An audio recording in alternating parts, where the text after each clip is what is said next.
rohnya PKS seperti halnya diperlihatkan ketika berdirinya Partai Keadilan, udah kelihatan sekarang. Rohnya PDIP kelihatan. Nggak tahu, mungkin saya tidak biasa lihat roh yang terlalu halus. Roh kuda. Jadi mohon maaf, ini adalah gejala umum dari politik zaman sekarang, kehilangan esensi, kehilangan roh, dan politik itu menjadi wahana bagi segelintir orang dan kawan-kawannya ya, untuk mencari rantai ekonomi dan untuk mendapatkan kedudukan. Nah, perkara Golkar kemudian pecah dan seterusnya, saya pikir gini. Itu adalah sesuatu yang harus dibedakan ya, tidak dianalisis dalam pengertian ini. Karena apa? Itu dimungkinkan oleh sistem. Orang bisa bikin partai kapan aja dia mau. Dan tentunya karena Golkar kohesi di dalamnya itu nggak begitu bagus lagi, orang yang politisi di Golkar ini seringkali menganggap dia punya prospek akan lebih bagus andai kata dia bikin partai baru atau masuk partai lain. Jadi ini nggak ada urusannya sama apa yang terjadi di internal partai-partai ini. Ini adalah suatu kemungkinan yang digunakan orang karena memang kemungkinannya ada dengan sistem multipartai. Nah, kemungkinan itulah yang dulu nggak ada di zaman Orde Baru. Udah dipatok peserta pemilu cuma 3 titik.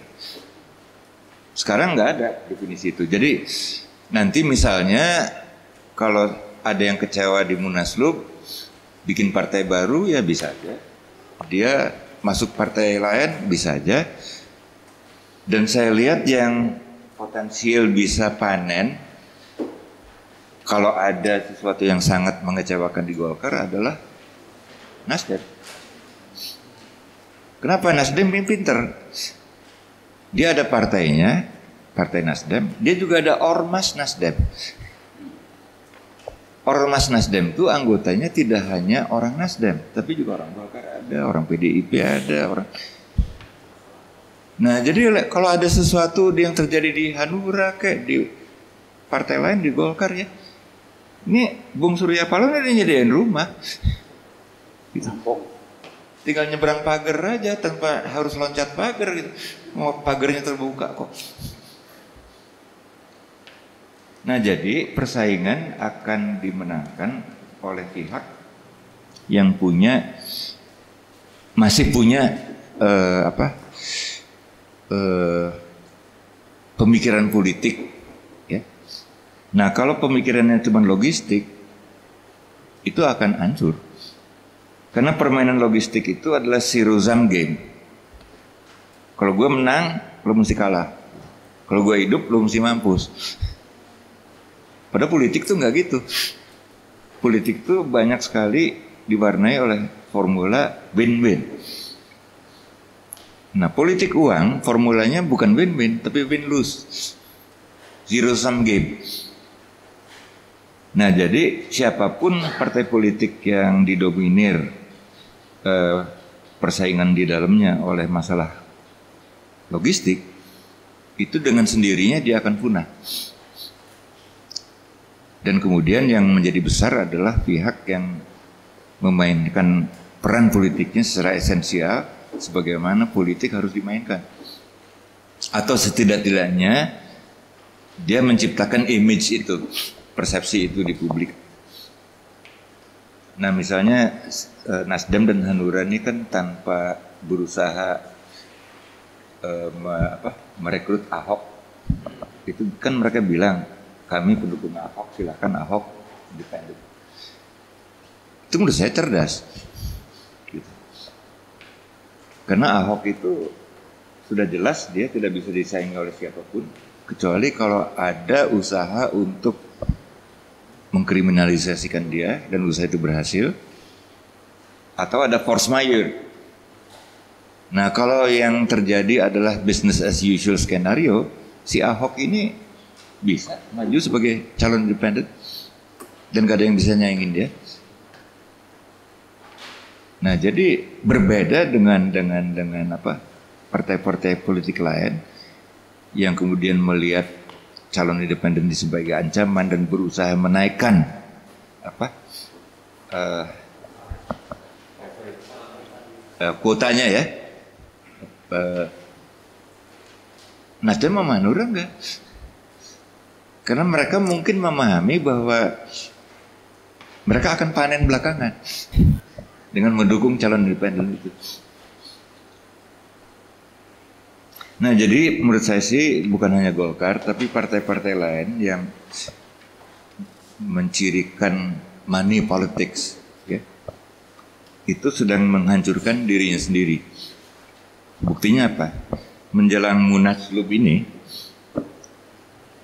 ini sudah terlihat sebagai suatu mekanisme darurat di mana penyelesaian konfliknya itu payung regulasinya itu tidak didasarkan pada mekanisme internal partai, tapi oleh keputusan negara. Apakah itu keputusan dari Menkumham ataupun oleh pengadilan. Jadi mekanisme internalnya nggak jalan. Kalau Munaslup diadakan sesuai dengan mekanisme internal partai, mungkin partai itu sedang mengalami masalah, tapi masih bisa menyelesaikannya sendiri. Golkar udah nggak bisa. Nah, jadi itu sangat disayangkan. Dan tanda-tanda problem di Golkar ini saya rasa mulai bisa kelihatan dulu waktu Munas Golkar tahun 2014. Saya anggap Bung Akbar itu adalah seorang pemimpin yang luar biasa, mampu mempertahankan perolehan Golkar yang begitu tinggi. Beliau adalah orang yang dedikasi politik yang juga luar biasa, gitu. Bisa memimpin Golkar dalam saat yang sangat sulit itu. 99 peraih suara nomor 2, 2014 nomor 1. Menang tuh kalau 51%. Dan kemudian pidato pertanggungjawaban Bung Akbar itu disambut dengan standing ovation oleh Pak Peserta Munas. Tidak sampai sehari ketika Bung Akbar mencalonkan diri sebagai calon ketua umum Golkar, orang-orang yang tadinya kasih standing ovation sama dia itu nerayakin dia, maki-maki dia. Nah, pertanyaannya adalah tentu ada sesuatu yang terjadi sehingga persepsi orang itu berubah secara cepat. Pertanyaan berikut, apa sih yang bisa bikin orang berubah pendapat secara cepat? Kayaknya duit, gak ada yang lain. Bayangin pagi Akbar dikasih standing ovation karena berhasil mempertahankan Golkar dalam masa-masa yang sangat sulit. Sorenya ketika dia mencalonkan diri, orang-orang yang sama nerakin dia, nyuruh dia turun. Berarti ada perubahan persepsi yang sangat-sangat dahsyat yang terjadi hanya dalam waktu beberapa jam. Nah, yang menyebabkan perubahan persepsi terjadi secara cepat itu apa? Kesadaran ideologi kan? Ilham dari langit kan? Menurut saya sih enggak. It's money talks kalau bahasa Inggris bilang. Duit itu bicara. Dan kelihatannya ada orang yang bawa berkoper-koper duit ke Bali waktu Munas 2014 ini untuk menciptakan perubahan persepsi terhadap Akbar tadi. Nah, jadi gini. Kemudian materi sebagai alat pengubah persepsi, apakah itu gejala yang unik di Golkar? Menurut saya enggak. Di munas-munas organisasi non pemerintah juga kejadian.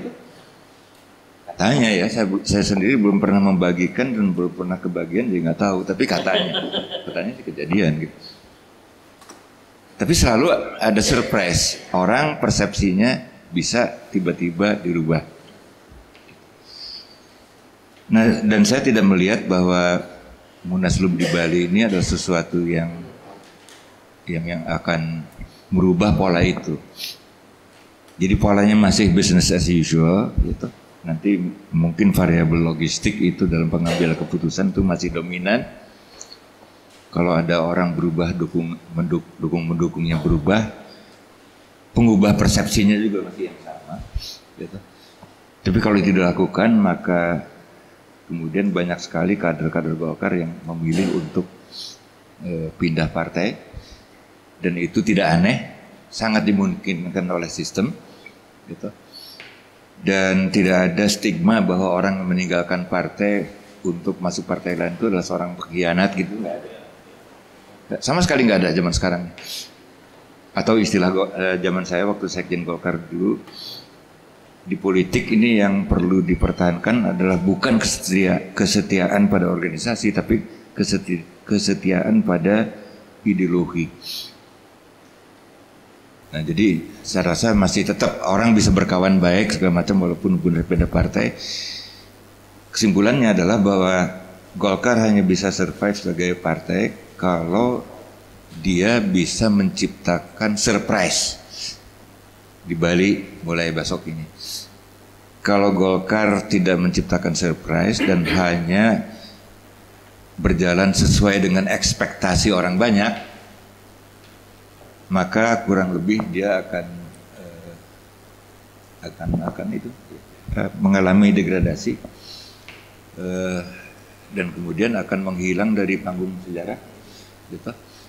Dan ada pemain baru yang muncul, dan pemain baru yang muncul itu akan dominan sementara, gitu. Tapi kalau roh politiknya juga tidak kunjung didapatkan oleh siapapun yang bisa memanfaatkan ini, ya pada akhirnya dia juga akan surut. Ya. Nah, lantas kemudian bagaimana politik 10 tahun, 15 tahun ke depan, saya nggak sanggup mikirin.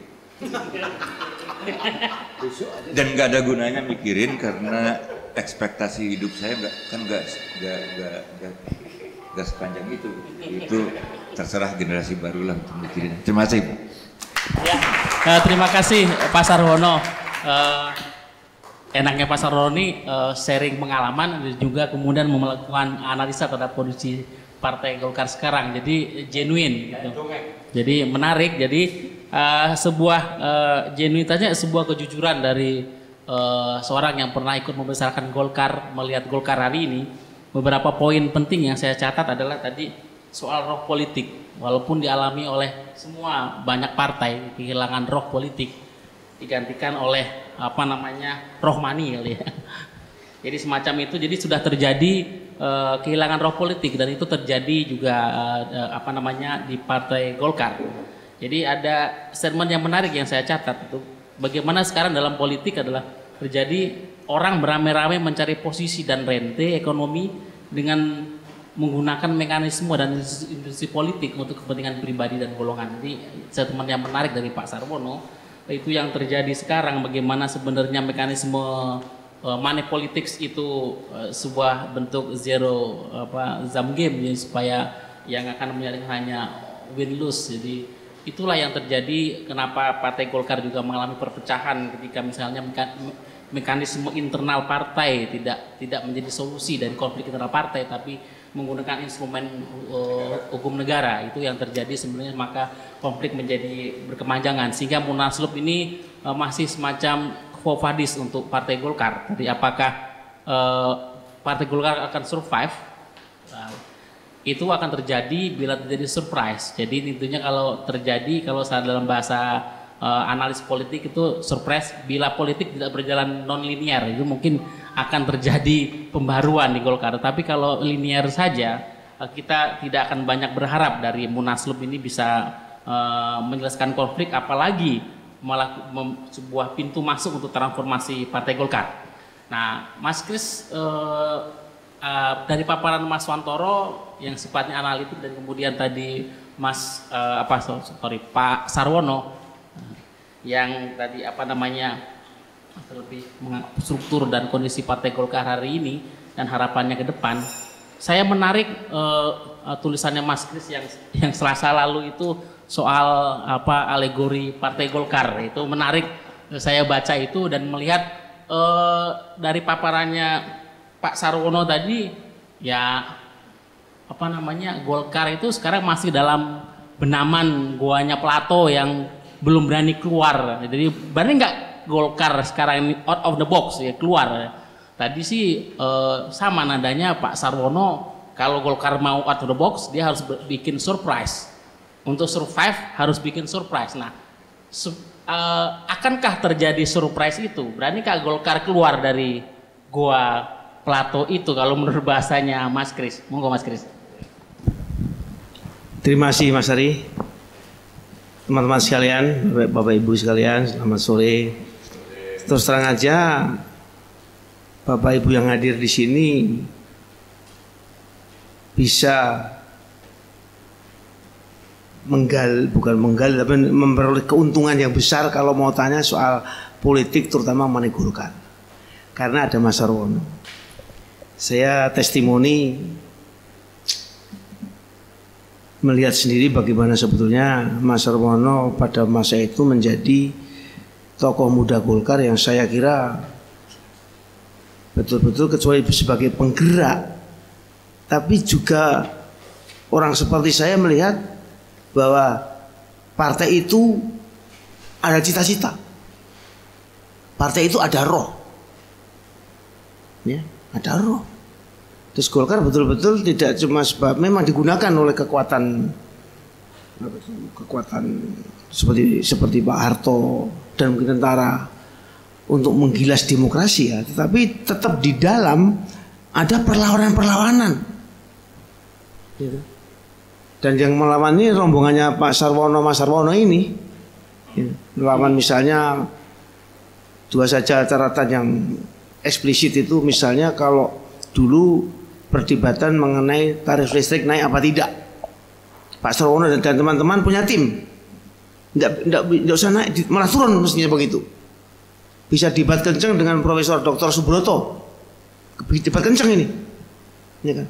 Karena juga tim ini ada di Golkar waktu itu ada pemikir yang betul-betul mengerti soal itu, dan akhirnya tarif listrik memang turun. Juga harga BBM, ya kan? Harga dunia turun. Yang tadi tokoh-tokoh muda juga mengatakan harus turun, ya kan? Tapi di pihak pemerintah mengatakan tidak turun. Dan karena ada cita-cita dan ada kompetensi untuk melakukan argumentasi balik, harga BBM turun. Terus yang pelopor menurunkan BBM itu bukan Pak SBY, zaman Golkar sudah ada, betul nggak Mas? Nah, betul kan? Iya benar, betul benar. Kadang-kadang betul. Kadang-kadang betul. Nah, saya pun sebagai juniornya kecipratan konsistensi daripada budi baik Mas Sarwono ini. Saya masih ingat, saya ini dulu jelek-jelek anggota MPR mewakili Timur saya ini, ya, Timur. Saya masih ingat ceritanya ini. Ketua Dewan Pembina itu satu persatu diteliti semua nih. Ini orang-orang ini siapa nih?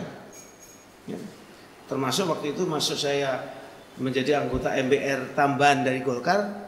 Saya masih ingat jumlahnya 151, satu-satu ditanya, ya. Tentu yang ngerti sekjen Golkar, tanya semua, sampai nama saya. Ini tersungguh dari mana nih? Kristiadi nomor terakhir nih, ya kan? Nasib itu tergantung dari Mas Sarwono. Beliau diam, lewat. Beliau mengatakan apa? Itu Pak, titipan dari ABRI. Ya, itu lewat lah itu. Saya nggak pernah lupa itu. Akhirnya ya. lolos. Akhirnya lolos dan saya memang terjerumus di dalam suatu kegiatan itu.